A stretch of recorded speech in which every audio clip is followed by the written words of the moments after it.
Pro मुनीम दैनंदिन अकाउंटिंगसाठी तुमचा पर्सनलाइज अकाउंटंट। सोलापूर जिल्ह्यामध्ये अतिवृष्टीमुळे मोठ्या प्रमाणात पिकांचं जे आहे ते नुकसान झालेलं आहे। खरं तर पाऊस थांबून जवळपास 5 ते 6 दिवस लोटलेले आहेत, मात्र अद्यापही या शेतामध्ये जे आहे ते पाणी साचलेलं आपल्याला पाहायला मिळते। त्यामुळे ही जी पिकं हातातोंडाला आलेली होती ती आता पूर्णतः नष्ट झाल्याचं चित्र आपल्याला पाहायला मिळते। आपण जर पाहिलं आता दक्षिण सोलापूर तालुक्यातील उळे कसेगाव या गावामध्ये आपण आहोत आणि हे चित्र पाहतोय शेतकऱ्याच्या बांधामध्ये, शेतकऱ्यांच्या शेतामध्ये अद्यापही पाणी जे आहे ते आपल्याला साचलेलं पाहायला मिळते। खरं तर या सर्व गोष्टींची दखल घेत राज्य शासनाने तात्काळ पंचनाम्याचे आदेश जे आहेत ते दिलेले आहेत। त्याचबरोबरीनं सोलापूर जिल्ह्यामध्ये देखील जिल्हाधिकाऱ्यांनी या ठिकाणी हे सर्व तात्काळ पंचनामे करावेत असे देखील आदेश दिलेले आपल्याला पाहायला मिळतात। त्यामुळे आता आपण पाहतोय की हे सर्व सरकारी कर्मचारी जे आहेत त्या ठिकाणी बांधावर येऊन शेतकऱ्यांच्या ह्या जे काही नुकसान झालेलं आहे त्याचे पंचनामे करताना आपल्याला पाहायला मिळतात। आपल्यासोबत काही शेतकरीसुद्धा आहेत आणि अधिकारी आहेत। काका, खरं तर खूप पाऊस झाला, नुकसान झालं आहे, हातातोंडाशी हात आलेला घास गेलेला आहे, काय परिस्थिती आहे आणि काय आता अपेक्षा आहे? हे बघा, हे जे आमचं जे नुकसान झालेलं आहे सरकारच्या तुटपुंज्या ह्याच्यानं सुद्धा ते काय म्हणजे आमचं भरून निघण्यासारखं नाही, पण त्याला एक आधार म्हणून सरकारनं थोडंसं कुठंतरी आमच्याकडं बघावं अशी आमची अपेक्षा आहे।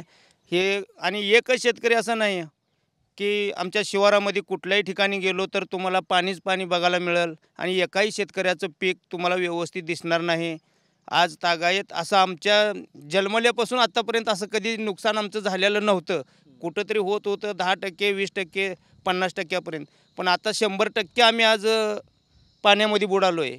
तरी याच्यावर थोडासा शेतकऱ्यासाठी सरकारनं विचार करावा असं माझं म्हणणं आहे। काही युवा शेतकरी आहेत, काय परिस्थिती गावामध्ये आहे? खरं तर खूप कष्ट करून तुम्ही हे सगळी शेती पिकवता, किती नुकसान या संपूर्ण गावामध्ये झाल्याचं चित्र पाहायला मिळते आणि काय एकंदरीत ही माहिती आहे? तसं मे मध्येच पूर्ण वर्षाचा पावसाचा जो कोटा असतो तो पूर्ण झाला, नंतर पडणारा प्रत्येक थेंब हा नुकसानकारकच झाला। आता काय पूर्णपणे नुकसान, आता शेताच्या बांधावर येऊन पंचनामे सुरू आहेत, पण यानंतर पण आता अशी परिस्थिती आहे शेतकऱ्यांची की ह्यातून हाती काहीच राहणार नाही आणि येणाऱ्या रब्बी हंगामासाठी सुद्धा शेतकऱ्यांकडे आता पैसे उरले नाहीत, कारण यातून हाती काहीच येणार नाही। तर शासनाला एवढीच विनंती आहे की रब्बी हंगामाच्या पूर्वी शेतकऱ्यांना काहीतरी मदत देऊन पुढच्या हंगामासाठी तर उभं करण्याचा प्रयत्न करावा। खरं तर शासकीय कर्मचारीसुद्धा इथे आलेले आहेत। सर, साधारण काय परिस्थिती आहे आता? कारण 5 दिवस झाले पाऊस थांबलेला आहे, पाणी आणि अद्यापही शेतात दिसतंय। किती क्षेत्रावरती नुकसान झालेलं आहे या तुमच्या मंडळामध्ये आणि काय परिस्थिती आहे? कासेगावचं टोटल क्षेत्र 2400 हेक्टर आहे। त्यापैकी साधारणतः 700 ते 800 हेक्टर हे पीक जे होतं ते नुकसान झालेलं आहे आणि सगळ्यात जास्त इथं पीक पाहिलं तर तुम्ही सोयाबीन, त्याच्यानंतर उडीद, मूग आणि थोड्याफार प्रमाणात कांदा आहे आणि पिकं असे तुम्हाला दिसतील उभे असलेले, पण ॲक्च्युली इतका पाऊस झालेला आहे की त्यातून त्यांच्या मुळ्या खराब झालेल्या आहेत आणि येणार उत्पन्न कोणत्याही शेतकऱ्याच्या हाती लागणार नाही। आणि आम्ही फिरताना देखील प्रत्यक्ष शेतात फिरून त्यांना माहिती देतो आहे की तुम्हाला ई पीक पाणी ही करणं गरजेचं आहे। शासनाचं जे धोरण आहे ई पीक पाणी, ॲग्रिस्टॅक, याची माहिती देऊन संबंधित शेतकऱ्याचे पंचनामे जाग्यात करतो आहे आणि त्या संबंधित शेतकऱ्यांना माहिती देतो आहे की इथून पुढे ज्याही वेळेस तुम्ही पीक पाणी कराल, ज्यावेळेस तुम्ही पेरता किंवा ज्यावेळेस ई पीक पाणी हे ॲप सुरू होईल, तात्काळ तुम्ही त्यात आपली माहिती भरली तर शासनालाही कळेल की किती एकूण टोटल एरियापैकी शेतकऱ्यांनी पीक पाणी केले आहे। आम्ही तोंडी सांगण्यापेक्षा ते एक ठोस असा सबळ पुरावा होतो शासनाजवळ की एवढ्या लोकांनी पीक पाणी केलेले आहे आणि त्यातून शासन ठरवेल की कोणत्या स्वरूपानुसार त्यांना आर्थिक मदत देता येईल। तसं पाहायला गेलं तर आजपर्यंतचा माझ्या आयुष्यातला सगळ्यात मोठा पावसाळा म्हणणं हे काही चुकीचं ठरणार नाही आणि मोठ्या प्रमाणात पाऊस आहे आणि नुकसानही तेवढ्याच मोठ्या प्रमाणात आहे। कोणतंही पीक, सोयाबीन असू दे, उडीद असू दे, तूर, कांदा, एकही पीक कोणत्याही शेतकऱ्याच्या हातात लागलेलं नाही आणि इथून लागणारही नाही यावर्षीचं पीक। तरी शासनाने जी मदत केलेली आहे, जाहीर केलेली आहे, ते तुर्तास दिली तर चांगलं होईल, जेणेकरून सगळ्या शेतकऱ्यांना याचा रब्बी हंगामासाठी फायदा होईल। साधारण किती क्षेत्रावरती आपले पंचनामे आता पूर्ण झालेले आहेत आणि कशा पद्धतीने टीम्स काम करतात, काय माहिती? सर, आम्ही 2 टीम्स बनवलेल्या आहेत। एकाकडे कृषी अधिकारी आहेत आणि एकाकडे महसूल तलाठी साहेब, जे की बांधावरती 2 ठिकाणी डिवाईड होऊन आम्ही 2 ठिकाणी वेगळ्या पद्धतीने म्हणजे प्रत्यक्ष शेतकऱ्याच्या शेतात जाऊन पंचनामा करतोय, संबंधित शेतकऱ्याला बोलावून नोटकॅम ॲपमध्ये फोटो काढून त्याचा जबाब पंचनामा ह्या स्वरूपात आपण भरून घेतोय।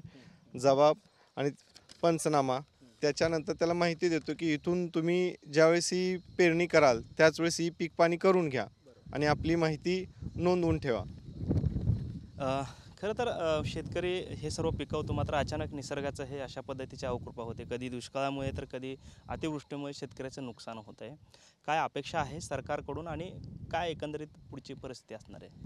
आता सध्या तर खूपच विदारक परिस्थिती आहे, कारण मी एक अल्पभूधारक शेतकरी आहे। माझ्याकडे फक्त 1.5 एकरच जमीन आहे आणि सावकाराकडून पैसे घेऊन मृग नक्षत्राच्या ह्याच्यामध्ये आम्ही पेरणी केली आहे। आत्ताच आमच्या शेतकरी बंधूंनी म्हणल्याप्रमाणे मे महिन्यामध्येच सरासरी पावसाला सुरुवात झाल्यामुळं आमच्या आशा पल्लवित होत्या की चांगल्या पद्धतीने उत्पन्न निघेल आणि का तर 4 पैसे पदरामध्ये पडतील आणि जी काय आपले सण उत्सव आहेत त्या आमच्या लेकराबाळासाठी त्या सण उत्सवाला त्या पैशाचा उपयोग होईल। परंतु पावसानं इतकं कहर केला की संपूर्ण शेतीच आमची पाण्यामध्ये गेली। आता माझा हा 1.5 एकर उडीद आहे की त्या उडदामध्ये एकही शेंग नाही आहे आणि एकही पाला नाही, सगळं पाण्यामध्ये उडीद आहे, नष्ट सगळं पीक झाले। काय करावं ह्या चिंतेमध्ये सध्या आम्ही शेतकरी सगळे आहोत, कारण परिस्थिती इतकी बिकट आहे की पुढच्या रब्बी हंगामासाठी सुद्धा आमच्याकडे पैसे नाहीत। आता कोण दारात उभा बी राहू देणार नाही, कारण अल्पभूधारक शेतकऱ्याला कुणीही मदत करत नाही, शासन तरी किती मदत करणार आहे।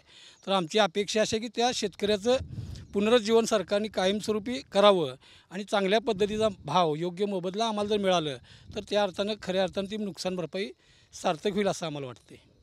आपण पाहतोय खरं तर शेती हा आतबट्ट्याचा व्यवसाय झाला आहे, हे जे म्हटलं जातं वारंवार, त्याचीच प्रचिती आता या पावसामुळे जे आहे ते आलेले आहे। खरं तर कधी काळी याच भागामध्ये पाऊस नसल्यामुळे शेती पिकं जी आहेत ती करपून जायची, जळून जायची, मात्र आता ही पाऊस इतका झाला आहे की ती पिकं जी आहेत ते आता ओल्या दुष्काळामुळे खराब झालेले आहेत असं चित्र या ठिकाणी पाहायला मिळतं आहे। त्यामुळे सरकार कशा पद्धतीचा मार्ग काढतं आहे हे पाहणं देखील महत्त्वाचं ठरणार आहे।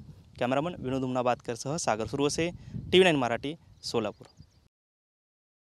बिजनेस में एक गलती और भारी penalty, GST, income tax, accounting, इतनी झंझटों में उलझे रहेंगे तो बिजनेस कैसे बढ़ेगा? बिना गलती बिना पेनल्टी, लेकिन करेगा कौन? प्रो मुनीम, आपका पर्सनल अकाउंटेंट, सिर्फ 65 रुपए पर डे में accounting, GST, income tax, professional tax, filing, बिना किसी एक्स्ट्रा चार्जेस, सटीक, सुरक्षित, प्रोफेशनल सेवा। मैं तो प्रो मुनीम से जुड़ रहा हूँ, और आप अभी कॉल करें 1800-266-1294 या विजिट करें promunim.com।